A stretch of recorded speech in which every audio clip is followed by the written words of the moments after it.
Salve María, mi nombre es Oriel y hoy vamos a estar continuando con la serie Apártate de mí, Satanás. Estaremos viendo la tercera puerta por la cual el demonio entra en el alma del ser humano, que es el rencor. Estamos tomando estas ideas del libro del padre español, ex exorcista, el padre Javier Luzón Peña, y el libro se titula Las 6 puertas del enemigo. Aquí está. Las 6 puertas del enemigo, y hoy estamos grabando gracias a una cortesía de Café Boulevard Balboa, quien gentilmente pues, nos invita a que hagamos la visita acá en Pacific Center Mall, ubicado en Punta Paitilla. Así que dense la vuelta por acá y gracias a Café Boulevard Balboa. Bien, el padre habla de que la tercera puerta por la cual abrimos para que entre el demonio a nuestra alma es el rencor. El rencor entendido como esa ofensa que nos ha hecho alguna persona y que genera un resentimiento. Ese resentimiento con el tiempo se vuelve en un rencor y es pues un sentimiento que está ahí, una emoción que está ahí, que nos va, digamos, de alguna forma envenenando. Entender que los demonios son seres, criaturas llenas de odio. Los demonios se ponen de acuerdo entre ellos, hacen concordatos para hacer el mal, pero eso no los convierte en amigos. Ellos se odian entre ellos, odian al ser humano, y de un demonio no sale nada bueno, solo odio. Por eso cuando un poseso es intervenido por un exorcista, da unos alaridos, unos gritos que no son gritos humanos. Y en psicología pues sabemos que cuando una persona grita o siente ira, en el fondo lo que está transmitiendo es una profunda tristeza. Así que tener claro eso. El rencor, pues, en las Sagradas Escrituras, en el Antiguo Testamento, hay una historia muy bonita, muchos la conocen, es la historia de José, que fue vendido por la envidia de sus hermanos como esclavos, termina en Egipto termina sirviendo al capitán Putifar, y la esposa de Putifar se enamoró obsesivamente de José. José que la rechaza, genera en ella un odio. No hay mayor odio que una mujer despechada, dice una frase por ahí, ¿no? No se conoce en el infierno una furia más grande que una mujer despechada, ¿no? Entonces, en ese sentido, José termina en la cárcel. Y en la cárcel llega un copero y un panadero que habían ofendido al faraón y tenían unos sueños, y José le interpreta los sueños.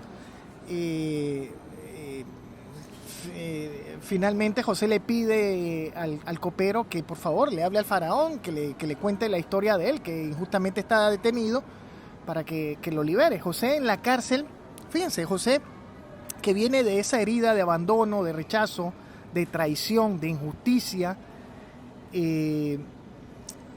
de sus hermanos, en la cárcel él no está lleno de odio, él sencillamente se pone a servir y se gana la confianza del jefe de la cárcel, se vuelve como un prisionero de confianza, y a pesar de eso no se fuga.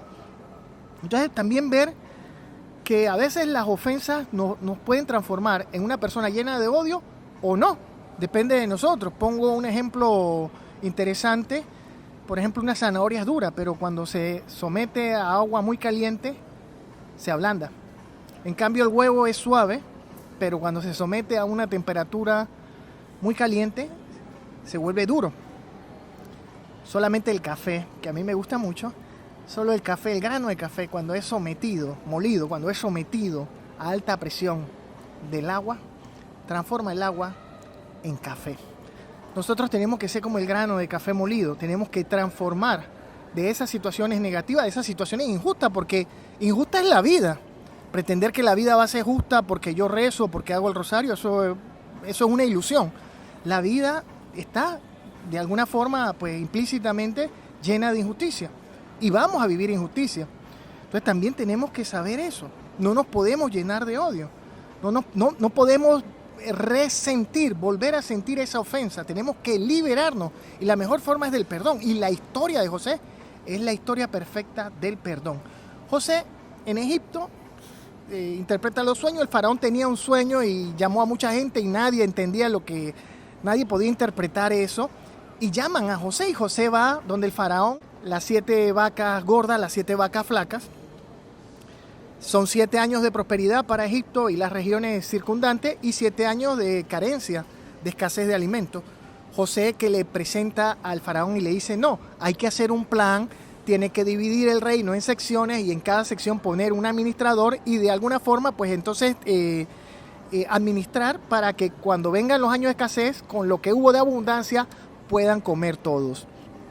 El faraón dijo, no, eres tú, y lo nombró gobernador de Egipto. Después el faraón seguía un hebreo y era José. José, que le ponen el nombre Sabnaf Panea, que significa el revelador de lo oculto. Se casa con una egipcia, tiene 2 hijos. Al primer hijo, Manasés, le pone Manasés, que significa olvido. Y usualmente cuando uno tiene una ofensa, tendemos a olvidar, queremos olvidar, no queremos hablar de ese tema. No, pero que tu papá, que tu mamá, no toquen ese tema, ofensa, no, olvido. Y es una reacción muy humana, sin embargo la herida no va a sanar si la olvidamos. José, luego de esto, pasan los años de bonanza, vienen los años de escasez, y ahí es cuando vienen los hermanos de José a volverlo a ver. José cuando era niño, cuando estaba con ellos, había tenido un sueño de que él tenía un manojo de trigo y el manojo de trigo estaba recto. En cambio el de sus hermanos tenían sus otros hermanos, Rubén, Judá y los demás tenían manojos de trigo pero inclinados hacia él. Y esto generaba mucha envidia, pero ese sueño lo tuvo José de niño. Y cuando ellos van a comprar alimento, ellos se inclinan ante José. José en ese momento no tenía claro que él había tenido ese sueño, sino que la herida había brotado veneno puro y entonces él dijo, hey, arréstenlos, son espías, están 3 días en la cárcel. José bajaba y los escuchaba hablando en la cárcel y sus hermanos decían, esto es un castigo porque tiramos a José en el pozo, que no sé qué, lo abandonamos. En psicología usualmente hay 5 tipos de herida. Está la herida de abandono, la herida de rechazo, la herida de la humillación, la herida de la traición y la herida de la injusticia. José tenía las 5 heridas a flor en lo interno de su corazón, en su mente, ahí en el ultra inconsciente, por allá adentro, donde no llega nadie, allá la tenía marcada José. Pero él los escuchaba y veía como que mostraban arrepentimiento y eso se emocionaba mucho, lloraba y luego los liberó y les dijo, bueno, pueden regresar, pero ustedes hablaron de un hermano pequeño, me lo van a tener que traer y van a tener que volver y se va a quedar uno de ustedes. Ellos van allá, Jacob cuando le dicen eso, dice, yo no quiero perder un hijo más, no va, pero creo que Rubén fue el que lo convenció de que tenían que llevar a Benjamín para que el administrador les vendiera alimento, les diera más alimento, ¿no? Porque ya les había dado una ración de alimento, pero se les acabó. Tenían que volver con Benjamín. Y volvieron con Benjamín. Y cuando José vio a Benjamín se emocionó mucho. Porque Benjamín y él eran hijos de la misma madre, que era Raquel. Raquel no podía tener... Jacob tenía muchas concubinas, pero le gustaba mucho Raquel. Era su preferida. Y Raquel no le podía dar hijos. Pero Raquel finalmente le dio el 11º y el 12º. O sea, el 11º hijo que es José y el 12º que es Benjamín. Cuando vio a Benjamín, que era su hermano, digamos, de vínculo paterno y materno, se emocionó mucho, se alegró al verlo. Entonces le daba la mejor comida, lo trataba bien, lo quería mucho. Era el reencuentro con su hermano pequeño. Pero al mismo tiempo, José tenía ese resentimiento todavía contra sus hermanos. Tenía esas heridas que no había sanado. Y entonces, en ese veneno que bota la herida de la ofensa, del resentimiento y del rencor, José metió su copa en el maletín de Benjamín y dejó que se fueran. Y luego mandó a los soldados egipcios a que los capturasen y los devolvieron. Y entonces los hermanos ahí le cuentan a José, mira, mi padre no va a aguantar que Benjamín quede preso porque ya perdió un hermano. Y empezaron a hablar de ese hermano. Y es cuando José ahí se quita el casco egipcio y les dice, yo soy José, al que ustedes vendieron. Y les cuenta. Los hermanos se asustaron. Benjamín se alegró muchísimo que su hermano José, que estaba muerto, estuviera vivo y que fuera el administrador, el gobernador de Egipto. ¡Qué alegría! Y Benjamín estaba contentísimo, pero los otros hermanos estaban con el cuchillo aquí en el cuello porque decían, ahora José se va a vengar de nosotros. Y aquí es donde viene el perdón. La escritura dice, José contó todo. Él tuvo que volver a contar la historia del dolor, la ofensa. Pero esta vez, al contarla, se liberó con el perdón que Dios puso en su corazón. Y José les dice algo interesante. Les dice, Dios ha permitido todo esto para que muchos pueblos alrededor y aquí no mueran de hambre. Entendió que era un plan de la voluntad de Dios. Se liberó de ese resentimiento, se liberó de las ofensas de su hermano. Los perdonó.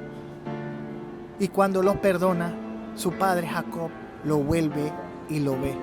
El perdón, la ofensa de los hermanos aleja a José de su padre Jacob, pero el perdón de José le acerca al Padre. Nosotros cuando perdonamos al que nos ha ofendido, el corazón de Dios habita en nosotros y nos acercamos al Padre. No hay acto más divino que un perdón hecho con la sinceridad de corazón. Practiquemos el perdón, pidámosle a Dios que nos ayude. Jesús es un ejemplo de perdón. Cuando Jesús resucitó y se le aparece a sus apóstoles, no iba resentido y que me abandonaron, tú me traicionaste, tú no sé qué. Él podía, fue una injusticia grave lo que le hicieron a Jesucristo. Pero cuando Él se encuentra con sus discípulos, dice la paz sea con ustedes. Le mostró sus heridas, la paz sea con ustedes. La paz del perdón, la alegría del perdón, la ira, el rencor es rabia, agresividad, tristeza, pero el perdón nos libera y nos hace seres llenos de paz, de amor, de libertad y de alegría. Perdonar no quiere decir que renuncio a que se haga justicia. Yo puedo perdonar a una persona, pero al mismo tiempo puedo demandarlo judicialmente, puedo pedir una indemnización. Eso es válido. Perdonar no quiere decir que tengo que volver con el marido o la mujer que me grita o que me pega, ¿no? Sencillamente lo perdono y hago mi vida aparte. Perdonar es un acto divino. Pidámosle a Dios que nos ayude a perdonar. El rencor es la puerta que Satanás utiliza para entrar al alma. Nosotros utilizamos el perdón, por eso rezamos en el Padre Nuestro. Padre, perdónanos como también nosotros perdonamos a los que nos ofenden. Salve María.